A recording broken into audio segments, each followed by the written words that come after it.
Hello Isabelle, merci d'être avec nous aujourd'hui. Salut Noémie, je suis contente d'être là, ça va être chouette. Oui. Peux-tu te présenter de la manière qui te plaît? Qui me plaît. Je suis Isabelle. Voilà, point. Non, je plaisante. Non, mais qu'est-ce que je dis qu'est-ce que je suis? Qui je suis? Donc, je suis Isabelle. Je suis une maman de 4 enfants. Cette parentalité, elle est importante dans ce que j'ai évolué au niveau professionnel. Et actuellement, mon évolution m'amène à accompagner des femmes à se reconnecter à leur essence. Et ce que j'appelle l'essence, c'est une énergie très profonde, d'une profonde sagesse qu'on a à l'intérieur de nous et qui nous amène à englober tout ce qu'on est. Donc notre corps, nos émotions, notre bagage émotionnel ou transgénérationnel. C'est vraiment comment on vient englober tout ça et venir l'incarner et venir créer des projets innovants, des projets visionnaires. Des projets sensibles. Voilà, c'est ça qui me plaît le plus. Mais tu vois, je te parle de ce que je fais et pas forcément de qui je suis. Donc, c'est pour ça que le je suis Isabelle est suffisant. Voilà. Ça marche. Qu'est-ce qui t'a motivé du coup à te lancer dans l'entrepreneuriat et plus particulièrement du coup dans cette petite niche-là? Hmm. Je dirais qu'il y a une vocation, en fait. Depuis que je suis enfant, il y a une vocation à accompagner. Quand j'étais enfant, j'ai commencé par soigner tous les animaux de la maison. Je me mettais de l'argile. Quand je lisais, tu vois, des choses dans les salles d'attente, genre les femmes actuelles, je retenais tout ce qui avait lien avec la guérison avec un grand G. Donc autant émotionnel que physique. Et quand je suis devenue maman à 24 ans, j'avais commencé à faire en fait des études de design industriel. Et finalement, quand je suis tombée enceinte, ça m'a reconnectée à ce côté prendre soin de soi et de l'humain. Donc j'ai mis toute mon énergie au service de mes enfants dans un premier temps. Et très rapidement, la question de me lancer, d'accompagner, du coup, est venue sur le devant de la scène. En tant que designer, j'avais débuté avec 2, 3 trucs de freelance, mais ça marchait pas plus que ça. Et comme mes enfants me prenaient autant de temps dans la parentalité positive, eh bien, il y avait un côté, je reviens à ça. Et puis après, en creusant, je me souviens que quand j'étais enfant, j'étais le genre d'enfant, tu vois, qui voulait vendre de la limonade dans son quartier, qui fabriquait des bracelets brésiliens, qui peignait des mouchoirs. Donc je crois que finalement, la mindset de l'entrepreneur, visiblement, elle a été là relativement tôt, en fait. Et dans mon cas, c'était soit vendre des choses, soit enseigner des choses. Mais comme mes parents sont professeurs, je m'étais juré que jamais je serais professeur. Voilà. Donc, entrepreneur, tu vois, ça a commencé tôt. Et je me suis lancée il y a 12 ans maintenant. Et est-ce que tu as eu des difficultés particulières du coup quand tu t'es lancée à ton compte en tant que femme?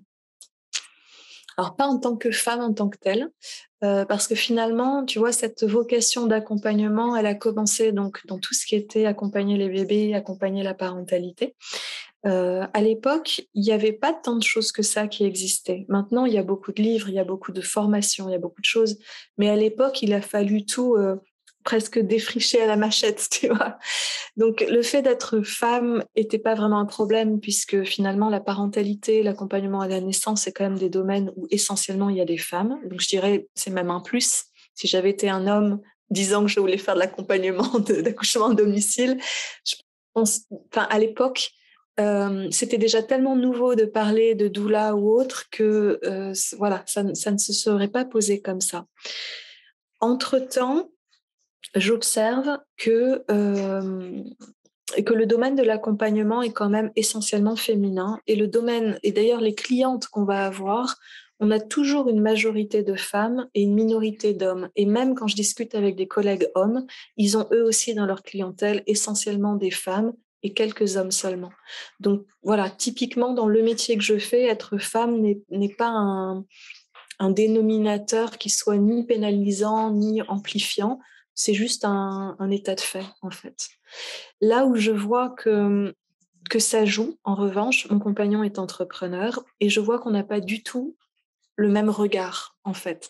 Le même regard sur l'argent, le même regard sur la notion d'entreprise, le même regard sur la notion de produit. On n'a pas du tout le même regard. Et je ne crois pas que ce soit spécifique juste à mon compagnon. Je crois qu'il y a vraiment une histoire de mindset. Donc pour les femmes, j'observe aussi au niveau énergétique, puisque c'est ce que j'accompagne, que les mémoires liées à l'argent, liées au fait que pendant très longtemps, jusque dans les années 50-60, les femmes n'avaient pas le droit d'avoir leur propre chéquier, leur propre, tu vois, compte en banque. Je vois que même dans nos générations, ça pèse encore en fait, qu'on peut avoir des sortes de réticences sur l'aspect d'investir, des réticences sur l'aspect de oser vendre quelque chose, oser dire qu'on a une expertise aussi. On a, en tant que femme, dans les cours d'école, alors avec mes 4 enfants, j'ai eu le temps d'observer ça à la loupe, d'accord? Tu vas me dire si ça résonne pour toi, mais j'observe que, donc j'ai 2 filles, 2 garçons. Et en ayant 2 filles et 2 garçons, je vois que notamment à l'école primaire, ils tissent pas du tout le même type de lien avec leurs camarades. Et que pour les filles, avant qu'une fille dise « je suis bonne en telle matière », elles le font pas. Elles le font pas parce qu'il y a une sorte de censure dans le groupe de filles qui est que t'as pas le droit de dire que tu es la plus belle, la meilleure en maths ou la meilleure en français si t'as pas une copine qui a validé en disant Noémie, elle est super bonne en maths ou Isabelle, elle est super bonne en littérature. Tu vois, il y a une sorte de consensus que la modestie doit être atteinte, sinon on est trop des crâneuses. Et donc, il n'y a pas le « je suis ceci », il y a le « j'attends qu'on dise que je suis cela » pour commencer à l'honorer et à le faire. Et c'est très bizarre parce que mes enfants, forcément, sont d'une autre génération, ils sont plus jeunes. On pourrait dire que les choses ont vachement évolué. Entre les nouveaux dessins animés, les TikTok, les Netflix et j'en passe, il y a quand même un truc qui parle quand même de plus en plus des femmes, qui prennent de plus en plus de place. Et pourtant, eux aussi, dans leur cours d'école, il y a cette sorte de consensus qui fait que chez les filles, on attend d'être validé de l'extérieur et que les copines donnent leur assentiment. Et puis quand elles te torpillent, laisse tomber. Et chez les garçons, chez les garçons très tôt, même quand ils n'ont pas confiance en eux, même quand ils sont très sensibles, très tôt, ils vont apprendre à dire moi je suis le meilleur, moi je suis beau gosse, moi je suis, tu vois, il y a vraiment un décalage et je vois ce décalage chez les adultes que j'accompagne où il y a une grande difficulté sur l'aspect de prendre sa place, de reconnaître nos talents, d'oser le dire. Et les freins, c'est j'ai peur d'être torpillée, j'ai peur qu'en fait ce soit pas vrai, j'ai peur de pas pouvoir prouver ce que j'avance, notamment chez les personnes intuitives. Et je crois pour le coup que être femme joue beaucoup là-dedans. Alors du coup, chez toi, à l'école, tu avais des copines qui devaient dire Noémie, elle. Ouais. Du coup, moi, j'ai 25 ans, donc il y a aussi un décalage par rapport aux générations. Mais maintenant, en mettant de la conscience dessus, ouais, il y a toujours une attente, pas forcément des copines, mais en tout cas une attente extérieure, de dire, voilà, moi, je me sens bonne là-dedans, mais tant qu'on me valide pas ou qu'on me le dit pas à l'extérieur, je vais faire comme si c'était pas le cas. Et même quand on me le dit, tu mets toujours encore le petit doute dessus, tu vois, tu dis, ouais, mais il y en a qu'un qui me le dit, si ça se trouve, c'est pas vrai, ça se trouve, il ment. Surtout quand c'est les copines, tu vois, ouais, ça se trouve, c'est pour faire plaisir. Et c'est vrai que du coup, il y a assez ce décalage entre nous, en tant que femmes, trouver et prendre notre place, et les hommes ou les jeunes hommes qui sont tout de suite à leur place. Et en fait, il n'y a pas vraiment de questionnement, j'ai l'impression, de leur côté. En tout cas, eux, ils vont fanfaronner avec beaucoup de joie et beaucoup de délices. Et si quelqu'un dit, ouais, en fait, toi, t'es bon en photo, par exemple, il va dire, ouais, je sais. Alors que nous, on va dire, oui, c'est gentil, mais tu sais, c'est pas venu tout de suite, j'ai travaillé pour ça. Tu vois, il n'y a pas un endroit où tu vas, où du moins, c'est plus compliqué d'avoir des femmes qui spontanément vont dire, ouais, je sais. Tu vois, on va les trouver vachement culottés, en fait. Genre le Graal, tu vois, du culottage actuellement, ça serait de dire quand quelqu'un dit hey, « mais t'es vachement bonne en photo, elles sont géniales », de pouvoir dire « ouais, t'as raison ».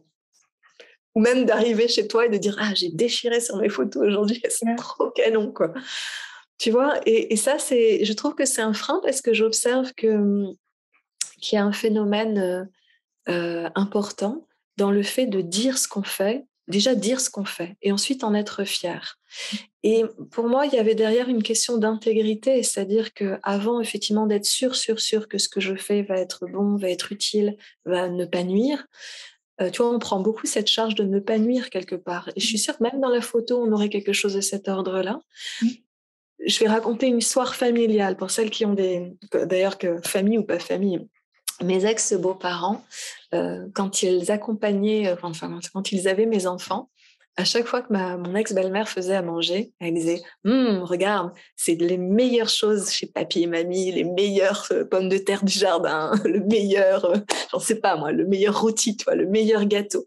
Puis moi, j'étais à côté, puis j'étais en mode, bah ouais, ok, c'est bon, mais voilà quoi, maman aussi fait des bonnes choses et tout. Et en fait, le storytelling de mes enfants, c'était chez papy et mamie, les pommes de terre, elles sont vraiment bonnes.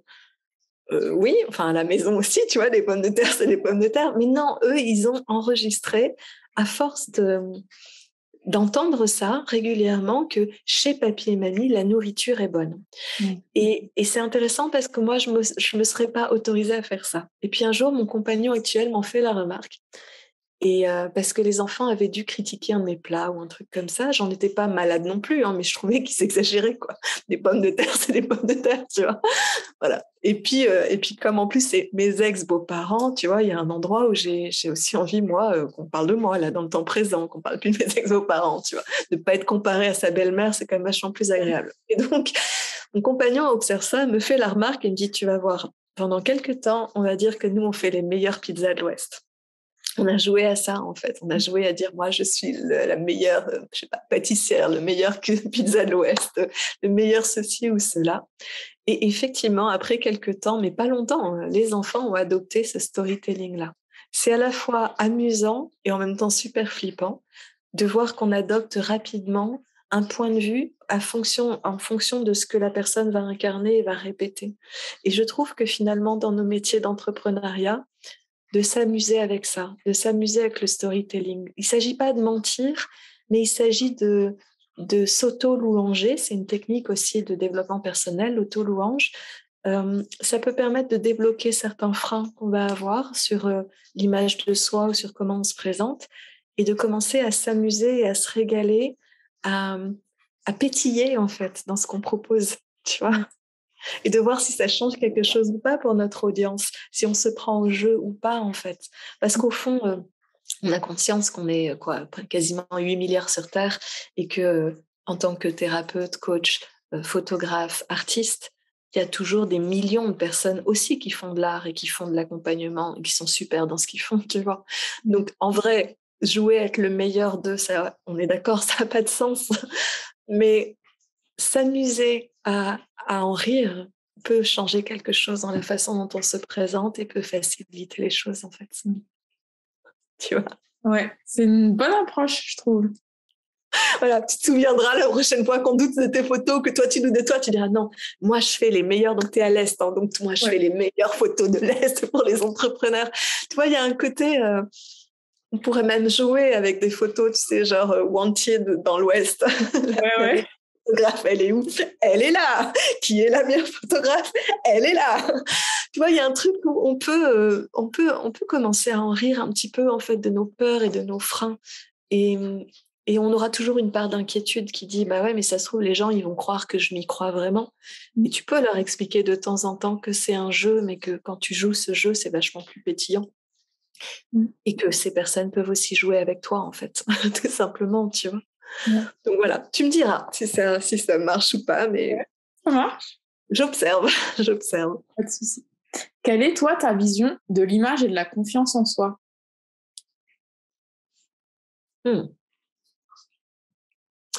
Alors, tu m'entendras toujours faire et d'abord, pour le temps que ça atterrisse, et redéfinir les mots. Déjà, la confiance en soi, on a tendance à la confondre avec l'estime de soi. L'estime de soi, c'est la valeur. C'est la valeur qu'on a, la valeur qu'on sait qu'on a.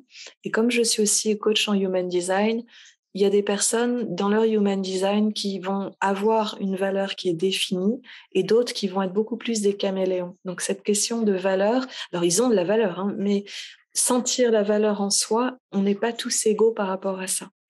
La confiance, au contraire, elle se construit dans l'expérience. C'est-à-dire que pour avoir de la confiance, il faut avoir osé faire, échouer parfois, faire encore. Et au fur et à mesure qu'on expérimente, on commence à se confronter à ce qu'on est réellement capable de faire ou pas. Donc en fait, la confiance, elle parle des capacités. Et le dernier mot, l'image de soi, y a l'image qu'on croit qu'on est, l'image qu'on projette, l'image que les gens nous renvoient. Et c'est pas toujours la même image en fait. Donc pour moi, le rapport à l'image, à cette confiance ou à cette estime, je dirais que il y a un endroit où l'estime de moi et le ressenti perçu à l'intérieur vient passer devant cette notion que mon image puisse plaire ou déplaire. Ce qui fait que même si quand je reçois une photo ou quelque chose qui me déplaît ou même un feedback qui me déplaît, même si je reçois des choses comme ça et que sur le moment on peut avoir une légère contraction, une légère déception, une inquiétude, il y a toujours un endroit où ce que j'ai à l'intérieur me dit au fond c'est pas si grave en fait. Parce que je sois contente ou pas avec le corps que j'ai, avec l'image que j'ai, le message va passer avant. Et donc, ça ne doit pas être une excuse pour me mettre en arrière, me taire et arrêter de prendre la parole. Et pour te partager un moment qui a été compliqué pendant le confinement, je porte des lentilles de contact depuis très longtemps, depuis que je suis ado, et donc je mets très peu mes lunettes.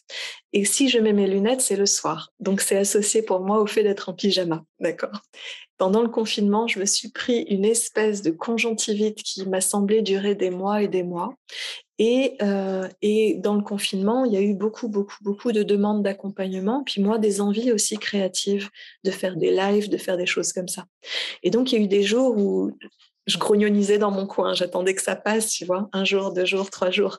Mais la poussée intérieure de partager était tellement forte qu'à un moment donné, ça a donné un côté, bon, ok, d'accord, ok, je le fais avec mes lunettes.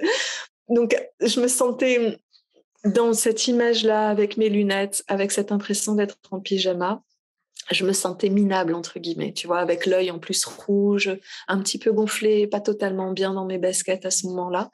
Et en même temps, les échanges que j'avais, les messages qui étaient transmis, les choses qui se passaient étaient de toute façon tellement importantes et belles que c'est ce qui, moi, me réaligne, en fait, de faire mon travail de projecteur et d'être à ma place est le truc qui me réaligne. Donc, que j'ai un œil en moins, un pied en moins, ou que je sois pas coiffée, finalement, ça devient secondaire. Donc, pour moi, incarner qui on est, incarner sa mission, permet de mieux accepter, de mieux intégrer qui on est et de faire avec quoi qu'il arrive. Et ça permet aussi un peu de se distancier des regards qu'on peut avoir, tu sais, dans ce qui est projeté constamment dans les films, à la mode. Même quand on n'a pas la télé, comme c'est mon cas, on va toujours à un moment donné être exposé à une belle image, tu vois, qu'elle a été retouchée ou pas, ou à des canons de beauté dans certains films. Et puis notre mental, il est fait pour comparer en fait. Donc il va nous comparer à ce qu'on voit, et puis à un moment donné, il va dire ah ouais, mais en fait, tu ressembles pas à ça. Ok. Et alors? Et alors, ben, plus on a des exemples de personnes qui s'acceptent dans ce qu'elles sont. Et je pense à toutes ces personnes qui font des conférences extrêmement inspirantes, tu sais, celles qui ont des corps difformes ou qui ont eu des vécus de maladies très compliquées. Ces personnes, elles sont extraordinaires dans ce témoignage d'humain qu'elles vont donner. Récemment, je partageais une petite vidéo d'une surfeuse en rondeur qui s'était rendu compte dans le confinement que finalement les images de surf, c'est toujours des jeunes femmes super musclées, super fines, super belles, et qu'elle avait lancé un mouvement qui s'appelait Curvy Surfing, où elle montrait des personnes vraiment en chair de la taille 44 à 48, qui ont un équilibre extraordinaire sur leur planche et qui sont tellement gracieuses. Et donc, j'aime aussi, moi, alimenter, tu vois, mon mur Facebook ou autre avec différentes images qui me permettent de réactualiser le fait que avoir un corps, c'est tellement précieux, c'est tellement important que quelque part, on ne devrait pas toujours s'arrêter à ça. En tout cas, comme une excuse pour pas prendre notre place, tu vois. Mais se confronter à notre image est important.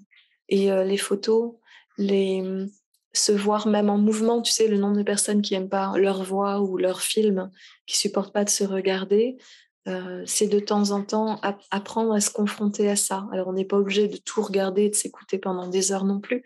On peut aussi faire le choix de dire je livre mon message et après tout, que j'aime ou pas ma voix, ça n'a aucune importance. Mais c'est peut-être plus agréable quand même de se confronter régulièrement à la forme qu'on a, de façon à pas avoir un décalage trop grand, tu vois. Tu parlais du human design avant. Est-ce que tu peux juste, en une phrase ou en quelques mots, peut-être expliquer, parce qu'à mon avis, tout le monde ne sait pas ce que c'est. Ouais, le human design ou design humain en français, c'est une approche qui a été créée par un monsieur qui se fait appeler Ra-Uru-U. Alors je sais, le nom déjà est très chelou, mais c'est pas grave. Ça a été créé dans les années 87 et c'est un système. Donc c'est un système de connaissance de soi euh, que je trouve très performant parce que très très précis. En fait, il s'appuie sur des caractéristiques comme l'astrologie, le yikin et la kabbale, qui sont finalement des approches, presque des sciences anciennes de connaissance de soi. Et on observe en fait avec un tableau de Human Design des caractéristiques qui sont là a priori comme des potentiels à la naissance. Et on n'a pas les mêmes types d'énergie. Donc c'est vrai que le Human Design apporte quelque chose d'assez précieux, je trouve, dans le monde de l'accompagnement et du coaching actuellement, notamment pour les entrepreneurs, parce que depuis 20 ans, il y a énormément de choses qui se font avec énormément de méthodes qui naissent, avec le côté voilà le pas à pas jusqu'au succès. Et puis régulièrement, il y a des gens qui se sentent laissés de côté et qui se disent je suis nulle, j'y arrive pas, ça veut dire que j'ai un problème. Eux, ils arrivent à atteindre tel palier, telle richesse et pas moi. Et en fait, le Human Design peut donner des réponses à ça, du pourquoi ça marche de telle façon pour certaines personnes et pourquoi ça ne marche pas pour telle autre personne. Donc, pour donner un exemple, il y a 5 types en Human Design. On dit que la société, elle est créée plutôt pour des manifesteurs et des générateurs tout confondus. Donc des personnes soit qui vont avoir une énergie constante pour arriver jusqu'au bout, soit des personnes qui ont une énergie de leadership, d'action en fait, qui vont impulser une direction et que les gens vont suivre. Sauf qu'il y a d'autres types. Il y a les projecteurs, il y a les réflecteurs qui eux fonctionnent d'une façon différente, qui vont avoir une énergie pas forcément constante tout au long de la journée. Les manifesteurs non plus n'ont pas une énergie constante toute la journée. Et apprendre à se connaître et à honorer notre énergie et à faire avec nous donne une meilleure précision, une meilleure clarté. Tu vois, c'est un peu comme un cristal qui va teinter de façon beaucoup plus pure quand on prend soin de notre énergie plutôt que quand on la pousse. Et puis, ce que j'adore dans le Human Design, c'est qu'il y a un rapport à la fonction. Comme je disais tout à l'heure, au départ, j'avais fait des études de design industriel. Donc, même si je suis très attirée par la spiritualité, en vrai, j'aime bien que les choses atterrissent. Et dans le design, il y a une notion de l'individu dans sa richesse intérieure, quand on vient vraiment ciseler les contours d'un individu, eh bien cette pièce prend place dans un engrenage beaucoup plus grand. Et souvent, je fais sourire mes clientes parce que je leur dis, imagine que dans une voiture, dans un véhicule, imagine que tout le monde veut être le volant ou veut être le petit logo Jaguar devant, tu vois. Genre, ouais, moi, je suis le logo, ouais, moi, je suis Jaguar. C'est moi, ouais. Ok, c'est cool, mais c'est pas ça qui fait le véhicule. Ce qui fait le véhicule, c'est un ensemble de pièces qui sont plus ou moins d'ailleurs reconnaissables ou pas. On a beaucoup de mal à nommer les parties d'un moteur. Et si toi, tu es là pour être l'écrou, mais que tu es persuadé que tu dois être le volant ou la roue avant gauche, c'est cool, mais tant qu'on essaye d'occuper des fonctions qui ne sont pas les nôtres, finalement, on crée des distorsions. Et quand on se place d'un point de vue fonctionnement, on va davantage honorer le fait qu'on a un rôle à jouer, que ce rôle-là est un rôle à la fois très humble. Être un écrou, il n'y a pas un côté égotique là-dedans. Mais il a son importance dans la répartition des forces et dans la façon dont ça s'assemble. Donc quand je vois ce parallèle-là, je me dis, voilà, c'est très beau. Et en plus, moi, j'ai la croix de l'individualisme. Donc une des choses que j'ai à faire, c'est aussi d'aider les gens à révéler leur précision, leur unicité, pour être le meilleur écrou, pour être tu vois, l'écrou le plus efficient possible. Et donc, quand on a des artistes qui ont un regard particulier, quand on a des gens qui ont un savoir-faire, c'est fascinant pour moi de rencontrer des clientes, par exemple, qui vont adorer organiser des choses, alors que moi, l'organisation, c'est super pas mon truc. Tu vois, qui vont être ultra structurées, alors que moi, je suis beaucoup plus réceptive et donc un peu plus, parfois éthérée, même si j'ai de la densité, mais plus éthérée. Et que quand je leur dis, alors moi, je déteste toutes ces choses-là, elles me disent, oh, tu rigoles, moi, j'adore. Et je me dis, mais quelle beauté de voir que les gens sont tellement différents les uns les autres qu'en fait, ça s'imbrique et que ça a un sens au fond. Donc, il n'y a plus un sens de un jour tout aura un sens dans la vie, mais il y a un sens dans le sens de il y a un ordre dans la nature et il n'y a pas de hasard, ni dans la forme, ni dans la couleur de notre peau, ni dans les couleurs qu'on va porter qui vont nous aller ou pas, et ni dans la fonction, le regard ou la sensibilité qu'on est venu apporter dans le monde. extraordinaire. Donc, le Human Design, ça apporte ça. Voilà. Merci pour ces explications. Je t'en prie. Est-ce que pour toi, il faut avoir une bonne image et une bonne confiance en soi pour se lancer quand on a envie de faire des choses dans la vie et plus particulièrement, du coup, pour se lancer en tant qu'entrepreneur? Non, mais tu sais, c'est comme si tu me demandais est-ce qu'un jour on est prêt à être parent, quoi. La réponse est non. En fait, je pense maintenant que la confiance en soi n'a rien à voir avec le fait de se lancer. Ça va aider, mais je pense que ce qui nous lance, c'est un élan intérieur qui parfois nous arrange pas. Il y a quelques années, l'impulsion que j'avais, qui me traversait, qui était très forte, c'était d'organiser un événement pour entrepreneurs. Et je m'étais jamais imaginé organiser un truc pour entrepreneurs. Tu vois, moi, je m'étais imaginé thérapeute au fond de mon jardin dans ma yourte. Ouais. Tu vois, d'accord? Donc, ça m'a poussée, mais de ouf, à travailler sur moi, à oser, à contacter des choses, à faire comme je pouvais, alors que je suis pas une pro de l'organisation. Et d'avoir quand même 40 personnes qui m'ont rejointe et d'avoir fait un truc vraiment chouette, en fait, qui a eu lieu 2 fois. Et de pouvoir en être fière, même si c'est pas, ça n'a pas été une promenade de santé, parce que ça m'a demandé un travail très grand sur beaucoup de plans. Et ce que je veux dire, c'est que si je devais attendre d'avoir confiance en moi pour le faire, j'attendrais encore, en fait.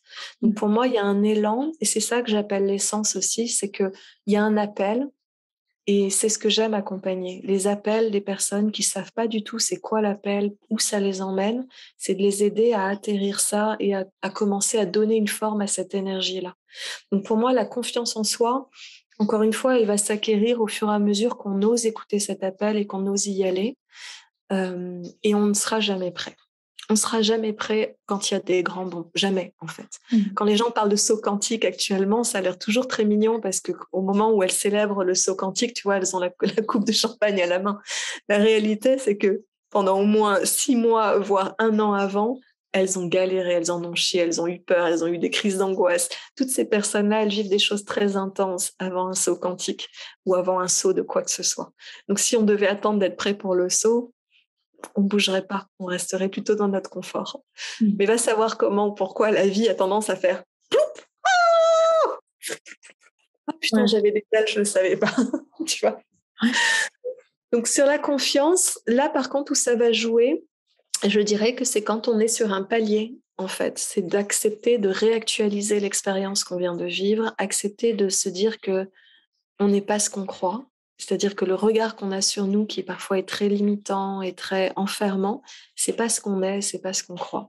Et donc, pour moi, cette confiance, elle va permettre au fur et à mesure qu'on vient l'acquérir, elle va permettre de jouer davantage, de rendre les choses plus légères avec ce que je disais tout à l'heure, en mode, c'est qui la meilleure photographe de l'Est? C'est Noémie, c'est qui? Tu vois, il y a un côté où on ose jouer à la confiance et ça finit par être un éclat de rire. Mais c'est pas forcément quelque chose qui est dans l'élan initial.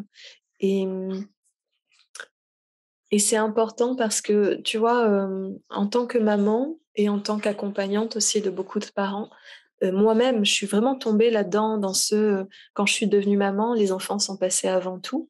Et ça a l'air très joli et très, tu sais, la mère courage, tu vois, comme dans les films et dans les vieux livres. Mais en réalité, on est nombreuses à s'oublier là-dedans et à plus savoir qui on est. Donc même la notion même de confiance en soi, elle est explosée, elle n'existe même plus. Et quand on fait tenir notre confiance en nous au feedback extérieur comme on l'a appris enfant, donc est-ce que notre enfant est content, pas content, est-ce qu'il va bien ou pas bien, on finit en fait par, pendant une grande période, avoir l'impression d'avoir aucune action dans le monde, puisqu'un jour ton enfant va bien et 2 heures plus tard il va pleurer et 3 heures plus tard ça va mieux, puis ça va recommencer. Donc en fait, cette notion de confiance en soi pour les femmes, elle est vachement importante, dans le sens où on doit réapprendre à se contenter de ce qu'on est et de ce qu'on a, et de commencer à voir que ce qu'on est et ce qu'on a apporte quelque chose qui n'est pas toujours prouvable directement dans l'extérieur, tu vois. Donc, si je devais m'adresser à des personnes qui sont dans cette situation que j'ai vécue, j'aurais envie de leur dire que toutes les contractions qu'elles observent à l'intérieur d'elles par rapport à leur enfant, à leur compagnon ou à la situation dans laquelle elles sont, ce sont des contractions qui les invitent à plonger à l'intérieur et petit à petit à aller chercher la vraie détente. Et le pouvoir, la capacité à prendre des décisions pour soi. Donc, c'est plus attendre de l'extérieur qu'on nous indique le chemin. C'est vraiment, je prends la décision que c'est compliqué pour moi d'entendre ce pleur. Alors, je vais prendre des renseignements pour accompagner le pleur de mon enfant. Je suis experte sur les pleurs de bébé. Quand les tout petits, tu vois, avant 5 mois, ils pleurent beaucoup.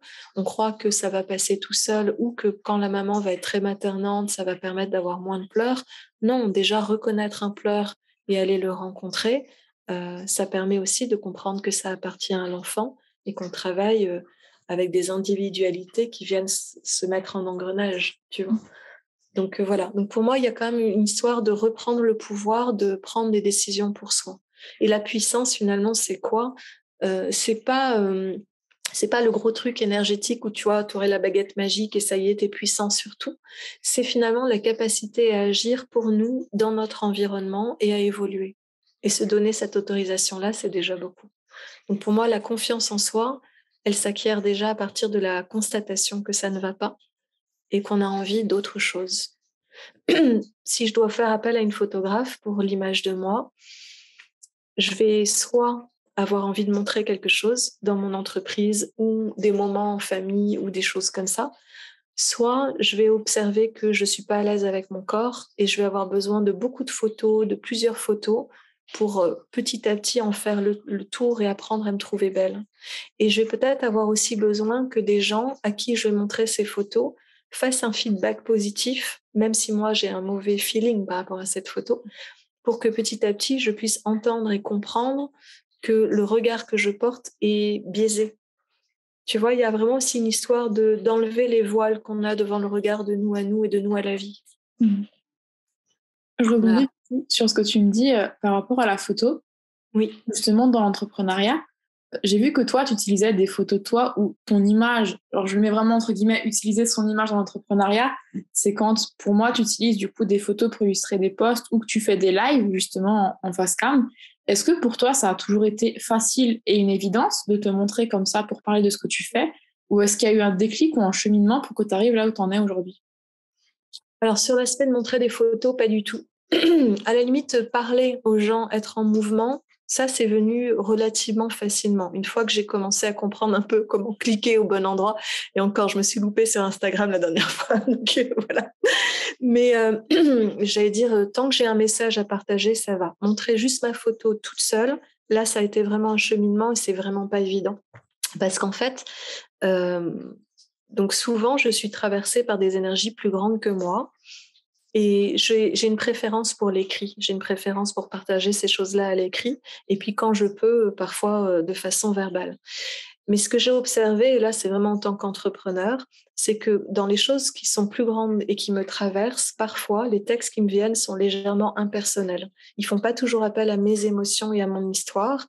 L'énergie qui est derrière va atterrir pour certaines de mes clientes, mais tu as tout un autre panel de gens qui me connaissent pas, qui vont avoir du mal à se relier à moi parce que c'est impersonnel.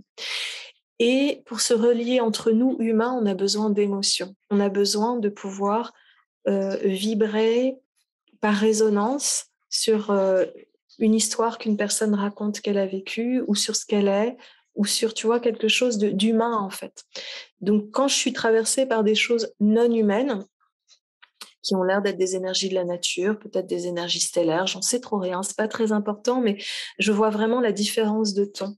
Et je vois que pendant des années, là, ces 5 dernières années, parfois, j'avais des posts qui étaient lus, mais les gens cliquaient même pas sur j'aime ou cliquaient même pas sur...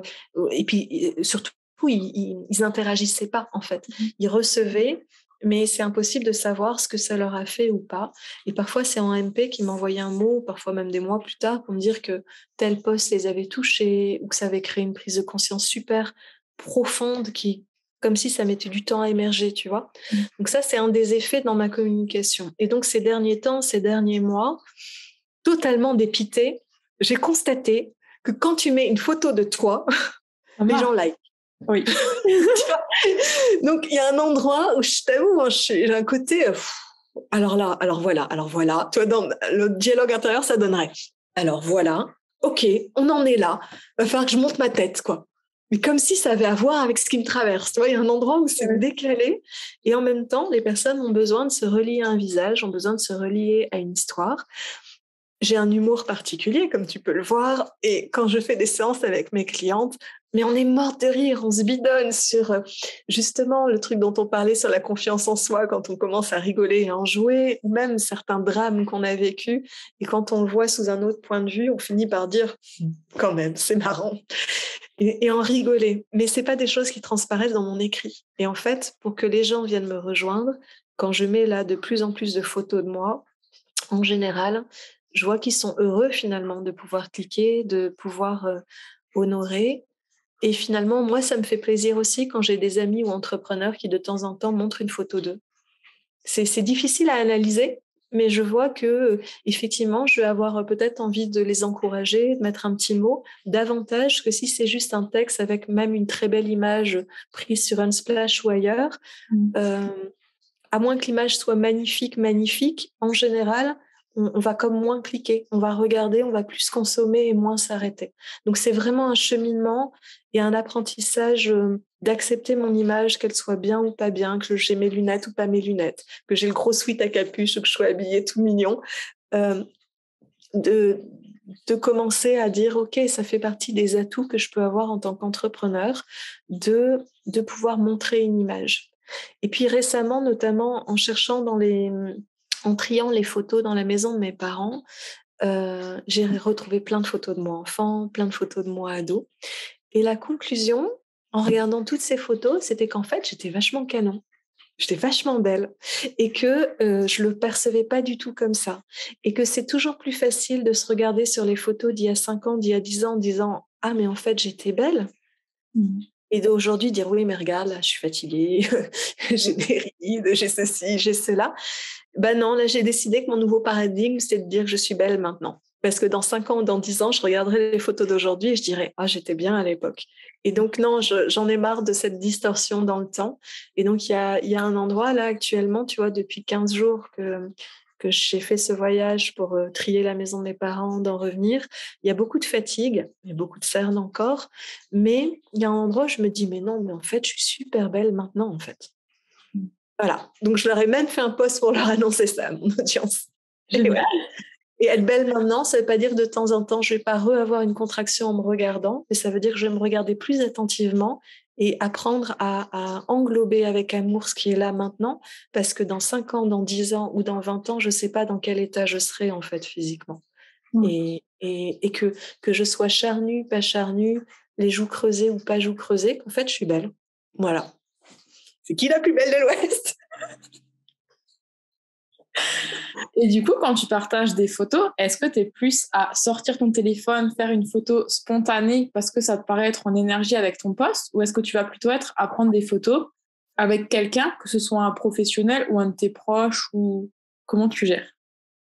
J'ai la chance en fait d'avoir d'abord une amie photographe avec qui j'ai fait une très belle séance et ce sont les photos qui sont sur mon site. Et depuis, j'ai contacté des photographes professionnels pour avoir quelques photos vraiment belles. Mais ça serait pas honnête de mon point de vue que de montrer que ces photos-là en fait. Parce que forcément, une photo prise par un photographe va nous présenter sous un certain jour. Et mon travail à moi en tant qu'humaine, mais aussi en tant qu'accompagnante, c'est d'accompagner l'authenticité de ce qu'on est. L'intégrité, c'est une des valeurs premières que je peux avoir dans ce que je fais, dans l'accompagnement ou autre. Donc, il y a des moments où je vais aussi montrer des photos de moi telles qu'elles sont. Après, en vrai, j'en ai pas beaucoup dans mon téléphone. C'est vachement difficile pour moi de penser à sortir mon téléphone quand je vis quelque chose. Autant quelque chose que je suis en train de faire à l'extérieur que quand je vis des choses, parce que finalement, ce que je vis, moi, c'est des sauts de conscience. Donc, c'est très intérieur. Et c'est aussi pour ça que ma photo, finalement, tu vois, je vais trouver plus facile de parler de conscience en montrant une photo de fleurs ou de ciel que de me montrer moi. Et pourtant, tu vois, c'est ça le paradoxe. Donc, c'est vachement difficile de sortir mon téléphone. Et à part quelques photos de mes enfants que je peux avoir sur mon téléphone, en fait, j'en ai pas tant que ça de moi. Et après, je dirais que le côté d'avoir fait des études d'art, de design, fait que j'aimerais bien que ce soit toujours joli et esthétique. Ça peut être aussi un frein de se dire, tiens, je voudrais que ce soit joli. En général, je vais montrer des photos où j'ai pas non plus une tête trop difforme, parce que j'ai une spécialité. La spécialité, c'est que j'ai toujours l'air défoncée sur les photos normales. Je crois que j'ouvre les yeux lentement, et donc j'ai toujours un air comme ça, tu vois. J'ai jamais fumé de quoi que ce soit de ma vie, je me drogue pas, mais par contre, je suis la championne des têtes de drogués sur les photos. Et je trouve difficile de faire des selfies, des choses comme ça, parce que les quelques fois où j'essaie d'avoir une planche à selfie, ça me gonflait de l'emmener avec moi, mais que finalement, quand tu as ton truc à bout de bras, ça fait toujours une drôle de proportion. Enfin bref, en vrai, ça me gonfle. Et en vrai, Instagram, pour cette raison-là, n'est pas ma plateforme préférée, parce que on commence par l'image d'abord.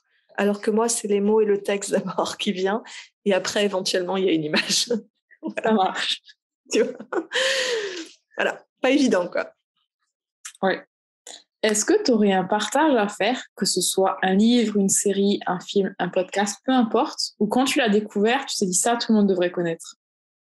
Putain, mais là, tu vas me demander toute ma bibliothèque. Je sais pas. Tu sais, un projecteur, c'est une bibliothèque sur pattes. Faut le savoir. Je sais. Bon, alors, les trucs qui ont changé ma vie. En tant qu'entrepreneur, en tant que conscience, en tant que parent, tu veux quoi? Dans la catégorie, vas-y, envoie. C'est comme tu veux. Qu'est-ce que tu as le plus envie de partager? Moi, je suis très touchée par certains auteurs qui, dans leurs livres, vont donner tout avec une authenticité totale. Il y a des auteurs qui m'ont fait des effets, tu vois, au niveau vibratoire, même que le livre soit gros ou pas gros. Par exemple, les accords Toltec de Don Miguel Ruiz, j'avais trouvé que le livre est très petit, mais qu'il est finalement très précis et qu'il n'a pas besoin d'en faire plus. J'ai adoré le premier chapitre. Je suis très étonnée quand j'entends des personnes qui me disent « Oui, mais quand même, c'est bizarre, le premier chapitre, c'est un peu sectaire ». Et pour moi, il parle de sa culture, il parle de son regard sur le monde, il parle de justement sa perspective et comment c'est venu. Donc j'aime bien aussi comprendre, tu vois, d'autres cultures et d'autres points de vue. Un autre livre qui m'a beaucoup touchée, c'est celui des 13 mères originelles, 13 grand-mères originelles de Jamie Sands, qui est aussi un livre qui parle de transmission chamanique chez les femmes. Et je trouve que ce livre, il est magnifique parce qu'il parle d'une autre culture, parce que il raconte aussi une histoire avec des animaux totems, de comment on voit, et en même temps, il y a des enseignements derrière qui sont très profonds. Il y a des livres qui ont fait des effets comme ça sur des approches des techniques comme l'EFT. Gary Craig, quand il a écrit le manuel de l'EFT, au départ, il l'a diffusé dans le monde entier gratuitement. Le livre est incroyable de puissance, de précision. Il l'avait offert entièrement. Et puis, comme sa méthode a été petit à petit un peu déclinée à l'infini, ils ont eu besoin ces dernières années d'en faire quelque chose qui était atterri, qui était validé. Mais au départ, il y avait vraiment un élan de générosité extraordinaire. Voilà, ces livres-là, moi, me touchent particulièrement. Tu vois, il y en aurait encore plein à citer, mais ouais. Et là, actuellement, celui qui me fait surkiffer, mais c'est en anglais, c'est le Gene Keys. Le Gene Keys Richard Rudd, en fait, c'est basé sur le Human Design, mais pour chacun des numéros qu'il y a dans le Human Design, ce sont des portes de Yikin. Et en fait, il en a fait ce qu'il appelle des contemplations. Et je trouve que les mots qu'il a posés, certaines notions qu'il a, elles résonnent, elles vibrent tellement dans mes cellules que c'est très bon, profond. Enfin, tu vois, il n'y a pas un adjectif pour ça, quoi. Génial. Voilà. Merci pour ces partages. On arrive quasiment à la fin de cette interview. Est-ce que tu as une femme entrepreneur que tu aimerais voir passer ici?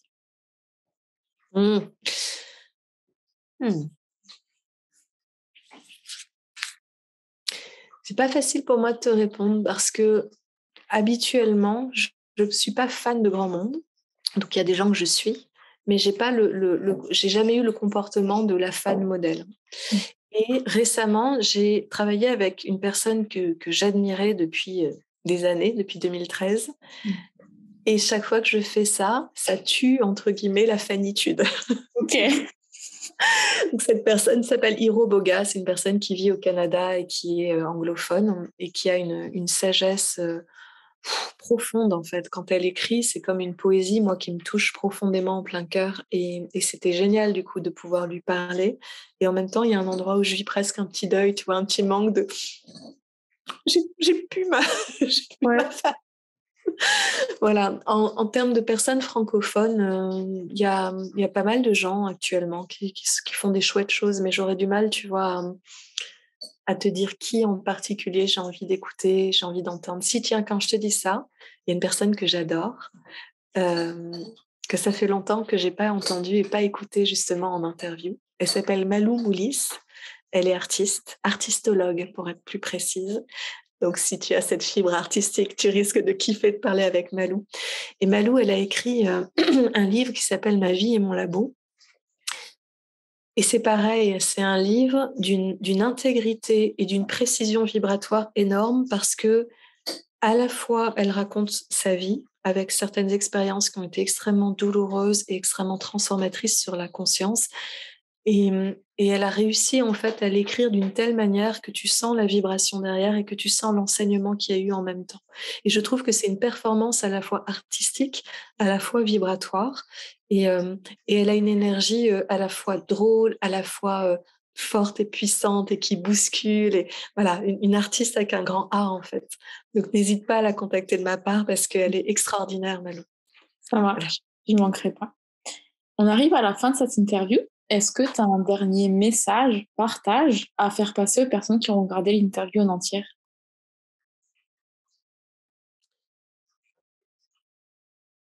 Ce qui me vient, c'est de faire un retour vers toi, Noémie, parce qu'en fait, les personnes qui te suivent dans ton groupe, je pense que ce sont des personnes sensibles qui ont envie justement d'apprendre à se réconcilier avec leur image, avec ce qu'elles sont. Et le chemin de se reconnecter à l'image, c'est aussi le chemin de se reconnecter à notre humanité. La conclusion de ces dernières années, c'est que on peut pas faire sans, en fait. Ça sert à rien de regarder des gens qui vont justement faire des images très jolies, très léchées, avec, tu vois, un contexte, avec des clichés aussi dedans. C'est chouette, mais c'est pas ça la vraie vie. Et je crois qu'on a envie d'incarner au quotidien des valeurs qui sont des valeurs d'ouverture, des valeurs de détente intérieure, des valeurs d'acceptation. Pour les personnes qui se questionnent sur leur image et comment les gens les voient, j'ai envie de leur dire que de toute façon, c'est un jeu en fait. C'est-à-dire qu'elles seront toujours tellement plus grandes que ce que va renvoyer leur visage. La puissance qu'elles ont, la puissance qu'elles sont est beaucoup plus grande. Mais malgré tout, c'est notre corps qui est l'outil le plus perfectionné qu'on ait pour ressentir la vie, pour ressentir le plaisir, pour ressentir les intuitions. Ça sert à rien d'aller chercher des techniques et des protocoles. Je peux le dire, je l'ai fait pour vous pendant 10 ans. Ça ne sert à rien. Mais à rien. La seule chose qui sert, c'est revenir à maintenant, à revenir dans notre corps, revenir dans nos inconforts, revenir dans nos peurs et d'aller faire ce travail, d'aller les rencontrer au fur et à mesure. Donc j'ai envie de leur dire que sur ce chemin-là, elles sont les seules légitimes à savoir ce dont elles ont besoin. Et j'ai envie de leur dire de ne rien se refuser. C'est-à-dire, si vous avez envie ou besoin d'une séance photo, on a tendance à penser que les photos, c'est un luxe et qu'il y a toujours autre chose de plus urgent. S'occuper des enfants, s'occuper de notre business, essayer de faire du chiffre avant de faire des photos. Et parfois, s'autoriser à avoir des photos pour soi, c'est un moment où enfin on va être vu et visible. Le nombre de mamans qui prennent en photo leur famille mais qui sont jamais sur les photos est énorme. Regardez bien ça, vous verrez, les mamans sont quasiment jamais sur les photos. Donc s'autoriser à se voir grandir et évoluer, se rappeler ce que j'ai dit tout à l'heure, c'est-à-dire que l'endroit où on est maintenant, dans 5 à 10 ans, on dira « Ah, j'étais mieux avant ». Non, non. Mesdames, messieurs, on tombe pas dans le piège. On est maintenant, on s'aime maintenant et ce sera déjà un grand pas. Voilà. Donc, j'ai envie de les renvoyer vers toi en message et leur dire ne vous refusez rien. Il y a plein d'expériences. Vous êtes les seuls à savoir si vous avez envie de les faire ou pas. Il n'y a pas d'expérience obligatoire sur ce chemin. La seule obligation, s'il y a une obligation, c'est d'en avoir envie, en fait. Et ensuite, on peut aussi faire des expériences qu'on n'a pas aimées. Rencontrer un thérapeute, un coach, une approche, on s'est dit tiens, j'avais envie et finalement, bof, c'est pas un échec, c'est juste une expérimentation en fait. Mais elle fait partie du chemin. C'est ça. Voilà. Merci beaucoup de nous avoir accordé ton temps. Il y aura du coup toutes les infos dans la description pour que les personnes puissent te retrouver. Et du coup, on se dit à très vite. Merci beaucoup Noémie pour ce temps et de me permettre de partager un chemin, un petit bout, quoi. Merci pour ce que tu fais. Avec plaisir.